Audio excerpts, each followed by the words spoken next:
Hi everybody, and welcome to Everyday Manna. Today I am going to show you a delicious soup to make when you have some leftover ham. And if you don't have leftover ham, maybe you just want to go buy a little chunk of ham to make this soup, because the soup is delicious and it's so easy. In this pot I have a little can. I'm going to add a box of just chicken stock to that. I've got it over like medium-high heat for the moment. And I'm going to add some carrots. I've got 3 carrots here that I've already peeled. If you wanted to use like frozen carrots, by all means you can. And I like to cut them into, bite-sized pieces. So we're just going to cut them into little pieces. This is one of those things that, oftentimes when you cook a ham for dinner, you got a lot of leftovers. Most hams are pretty big unless you buy, a very small ham. Ham freezes beautifully for leftovers, like for soups and things like that. So that's what this is. This is just some leftover ham that I put in the freezer. You can go ahead and cube it if you want to before you freeze it, or you can just freeze it and then cube it when you're ready. If you don't have leftover ham, the grocery stores do sell a little, I think they're about maybe half a pound or a pound of just diced up ham. Or you could use Canadian bacon, which is basically ham, that you can buy in the grocery store. You could use country ham, you could use deli ham. Probably not the best choice if it's thin cut, but you could get it cut real thick from the deli. Like a big chunk. Whatever you have is fine. You can mix up the vegetables any which way that you like. Typically, most vegetable soups, or soups in general, will start with celery, carrots, and onion. Now, I'm not going to add any celery to mine today because I don't have any. But if you have celery, by all means, add a little bit of celery to your soup. This is one of those recipes that you truly can customize to your liking. But I do want to add some carrots. My mother, when I was growing up, and I've made it for you before here on the program, anytime there was leftover ham, she would make a split pea soup, which I absolutely love. Using, let me move my trash can over here a little bit, using dried split peas. Ooh, that onion does not look the best in the world in there, does it? So what we're gonna do, you never know till you cut it open, is take that part out. The rest of it's still okay. You never know when you cut an onion, what's going to look like inside, and that's true for potatoes too sometimes. You just never know. So we'll have to be careful with this because it's going to be harder to cut since there's no solid piece. So we'll just probably have to do this one in rings. They do sell in the freezer department of your grocery store soup beginnings or soup vegetables or starter type things, which is pretty much onions chopped. Sometimes it has celery, sometimes it might have green pepper. So if you don't like to chop your vegetables, you can buy those. It's fine in soup. I don't mind chopping vegetables. I actually kind of find it therapeutic in a strange way. I don't know why, I just do.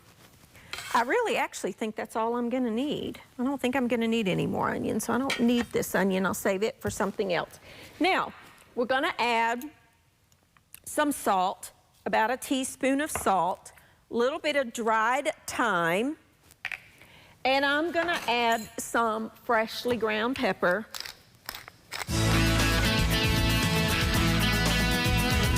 About this pepper now. That's going to work. There we go. Add some fresh ground pepper, stir that up. It really could not be simpler. Then we're going to cut up our ham. Again, I have, just some hunks of ham. This is already cooked, so I don't mind putting it on my board because, you know, ham is cooked.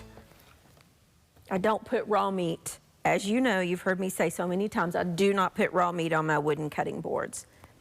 I know you can sanitize it with soapy water, but I just feel weird about doing that. I'm gonna chop my ham. It's actually still a little bit cold. I took it out of the freezer about an hour ago. This was a spiral cut. Actually, it was our Easter ham. It was spiral cut. You can usually get, I don't know, out of a decent sized ham, you can get, you know, 5 or 6 meals out of that thing. So it really is, your initial investment may be a little more, but it's very, very useful for many different things. So what I do oftentimes with my leftover, if I have a lot of leftover ham, is I will go ahead and portion it out and put it in like little Ziploc bags and freeze it for different meals. You could do omelets, you can do frittatas, you could do soups, you can do sandwiches, you can do many, many different things with leftover ham. If you don't have ham, you could substitute maybe, you know, like I don't know, maybe some turkey if you had leftover turkey. You would not get that same smokiness that you're going to get from the ham, but it would be good. I just think this soup is just ham and bean to me. Sometimes I make a bean soup with dried beans. Today we're not doing that. We're talking convenience here. We're talking getting your dinner on the table very, very quickly. I like my hams to be kind of, you know, bigger chunks, not real tiny little chunks.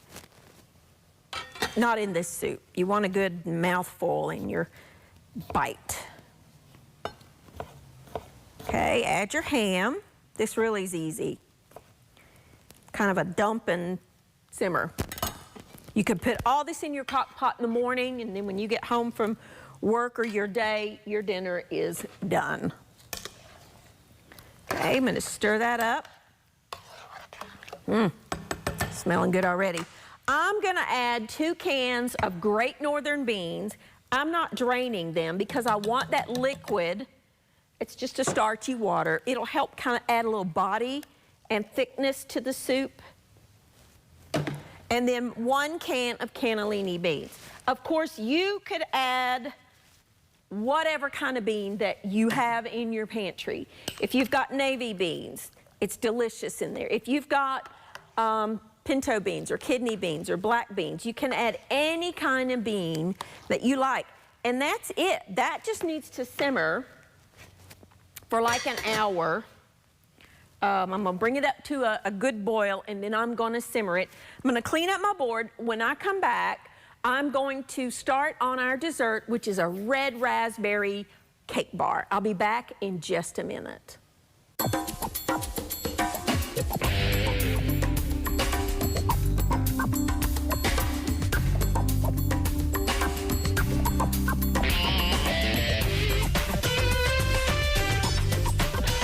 Alrighty, now our soup is simmering away. You could add a bay leaf to that. You could add some dried sage to that. Would really bring out those flavors if you wanted to. Now, we're gonna get started on a very, very easy red raspberry square. I've got my oven preheated to 350 degrees. And I have here a 13 by 9 inch pan. In this bowl, I have 1 box cake mix, the yellow cake mix that, I like the ones that have like the pudding or the extra moisture in them. I'm adding a couple of tablespoons of melted butter. I'm gonna actually whisk my egg up a little bit before I add it into the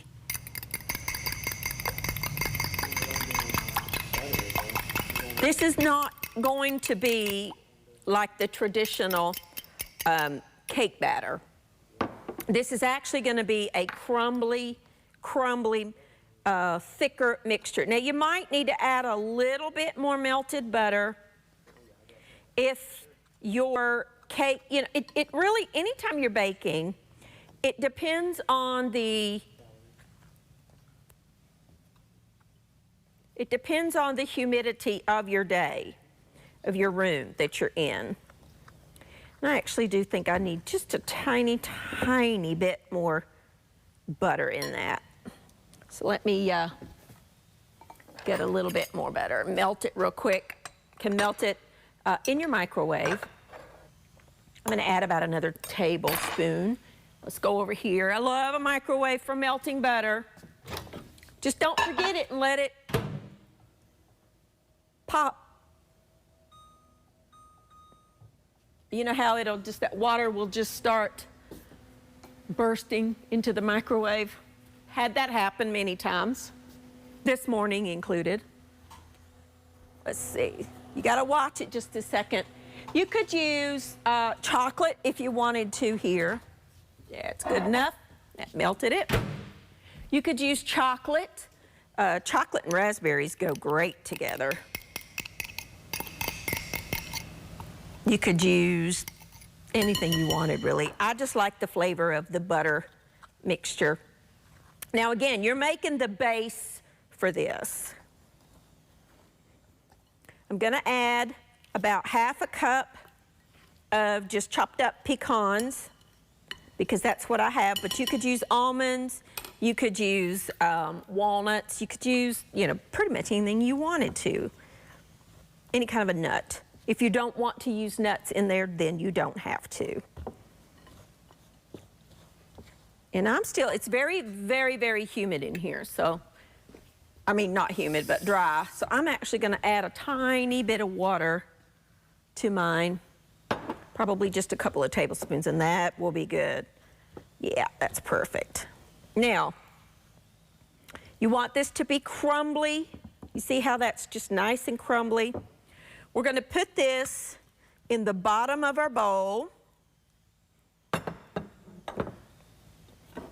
Okay? Then we're going to take our spatula or your hands, either one. I'm actually just gonna use my hands. And you wanna press it out into the bottom of the pan. My hands are sticking to the mixture. So let's do this a different way. Spray the bottom of your spatula. And help yourself along a little bit. Okay? You just want to spread it out evenly in your pan. That's going to be your base for your bars. Then you're going to take a jar of red raspberry preserves. This particular one is seedless because I couldn't find any with the seeds, and I actually really like raspberry anything. Raspberry is one of my favorite, probably next to peaches is my favorite fruit. I could just sit and eat a whole package of raspberries on their own, and actually do that quite often. I love them. They're good and they're good for you.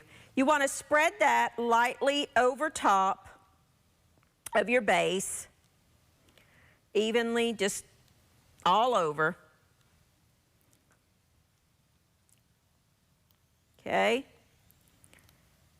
And then we're going to bake this at 350 degrees for about 25 minutes or so, or until it's golden and cooked through, and then we will make a glaze to go on it. So let's put this in our top oven here at 350 degrees for about 25 minutes. Somebody will set me a timer. You wash up my hands. And then we're gonna make a glaze to go on top of that, because every little bar needs a glaze. Come on, soap. There we go. Okay, now, for your topping for this, get rid of some of my mess here.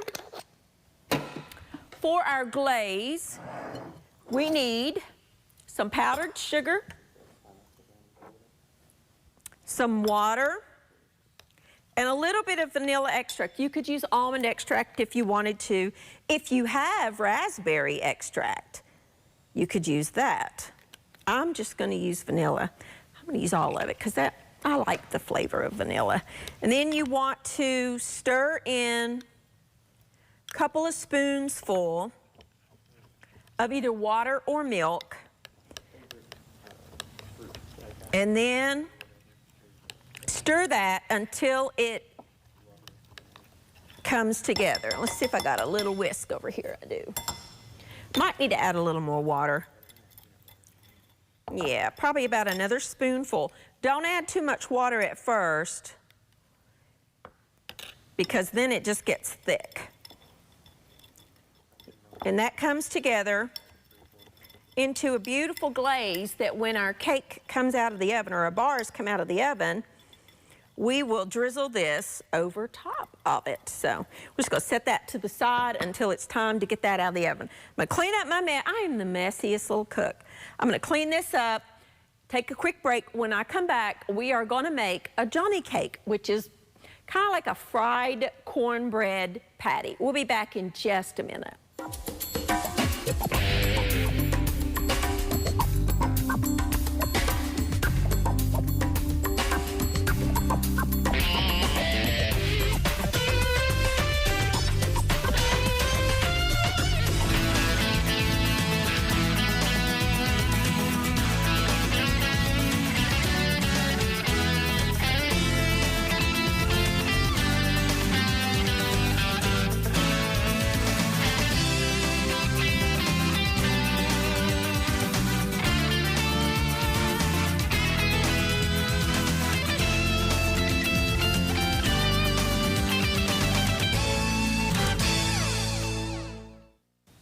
Alrighty, now your bars will be done when a toothpick inserted in the center comes out clean. I took mine out of the oven and I actually just popped mine in my freezer just to cool down real quick so we could glaze them. While we're waiting on that, the soup is ready. We're just gonna make some fried Johnny cakes, which are kind of like a cornbread pancake, if you will. I've got here some oil, just canola oil that's preheating, and we're gonna mix up our batter. I have a cup of cornmeal, cornbread mix, a cup of self-rising flour, which is not something I use real often, but sometimes I just think it's better, it's easier. So let me whisk that up. Let me grab a little whisk. The self-rising flour already has your salt, your leavening agents, your baking powder, baking soda, and all that in it. All right. Then I'm going to add 1.5 cups of buttermilk. Now, buttermilk is not something I keep in my pantry at all times, but they do make powdered buttermilk, and that's what I have here. You will need whatever your package calls for to equal 1.5 cups. Now, if you have fresh buttermilk, by all means use fresh buttermilk. I'm gonna add an egg to that, just 1 egg. And I'm gonna lightly beat that egg.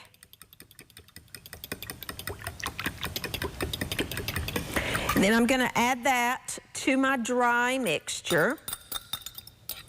I'm also gonna add some melted butter, about a stick of melted butter to that. And then we're gonna stir that all together till it forms a batter. I'm gonna try not to get it all over myself. Making no promises on that. I am just a messy cook, just the way it is.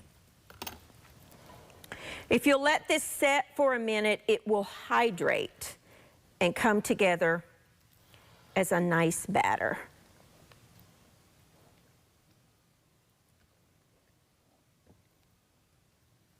Okay. Now we need to let our water come up to a temperature. While that's, let's check on our soup. while that's doing its thing, look at that pot of soup. Oh, that looks so good, and it smells divine. Again, if you have some bay leaves, you could add a bay leaf. You could add some dried sage. You could add really anything you wanted to that. That's ready to go. I've just got that on simmer. Absolutely delicious.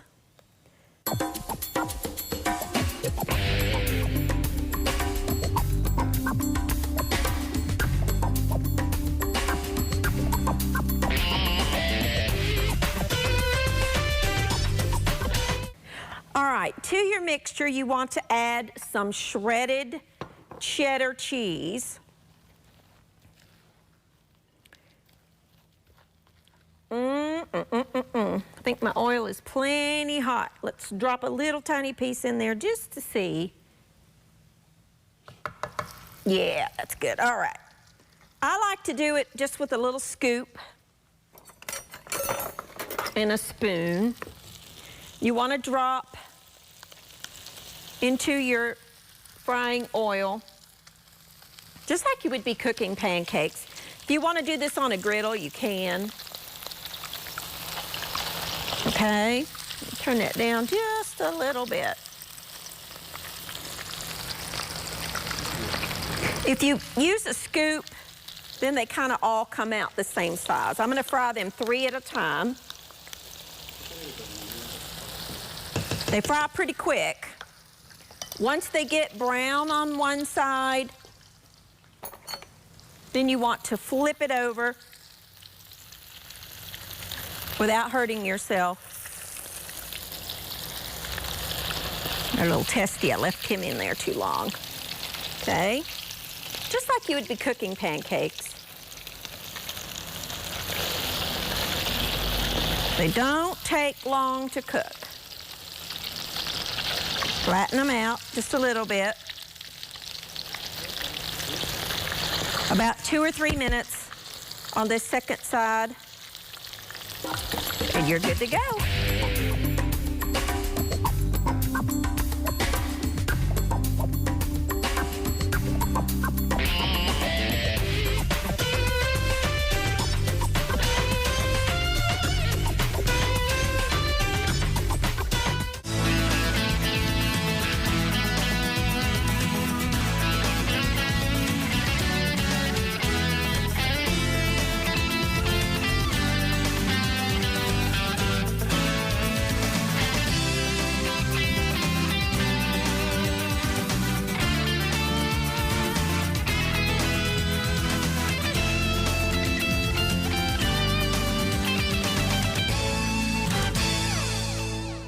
Alrighty, now, here are our Johnny cakes. I wanted to show you, these are the big ones, or you can make little small, little handheld size. Either way, it doesn't matter, however you want to cook them. Now, remember our bar that we made and our glaze? Now it's time to glaze. You want to make sure this is chilled, and you want to take your glaze that you made with the powdered sugar, the water, and I used vanilla extract. I don't like a whole lot of glaze. If you want to have more sweetness, then you can double the amount. I'm not a real big glazy person. I am the odd person who likes cinnamon rolls without the glaze. So, you know, you make more if you want. For me, I'm just not a big glaze. I like some, just not a lot. You just want to make sure it's drizzled all over your bars. And that's it. That's all there is to it. Now, just cut them into bars and serve them. You know, they make great, if you want, they make great little snacks or desserts. Great with a cup of coffee. If you want to keep what you don't eat, just cut them into bars and put them in Ziploc bags, and there you go. They're ready to go. Or just cover the whole thing with foil and eat it as you want to, however you want to do it. You could top that with a little bit of powdered sugar too if you wanted to. Either way, here is our delicious, delicious soup. Let me just bring it up here. Our soup that you could totally make in a crock pot. if you wanted to. Just put all of your ingredients in your crock pot in the morning and let it go on low all day or high for like 3 to 4 hours, and you're good to go. So there's our delicious soup. Now you could, again, add some celery, add some sage, add some bay leaf. Just remove the bay leaf before you serve it. You could add some peas. If you wanted to use like the frozen cut up peas and carrots, you could add that. I used cannellini beans and Great Northern beans, but you could use navy beans, pinto beans, black beans, whatever kind you want. Then here are our fried Johnny cakes. Again, I made some of them the big size and some of them the small. I just wanted to show you. You just let them brown on one side, flip them over, and then you might need to flip them back and forth a couple of different times. Just be careful because the oil is very hot. They are really good. You could actually serve those for breakfast with some syrup and butter drizzled over them. They would be fine like that, but they make a great little accompaniment to some soup. So here you go. This is a great recipe to use up some leftover ham, or ham that you just purchased specifically for making this soup. Mix it up, customize it to your taste, whatever kind of beans you like. I use chicken broth, but you could use vegetable broth. You could actually make this vegetarian if you wanted to leave out the ham and use vegetable broth and just make a soup. I would bump up, maybe add some lentils or some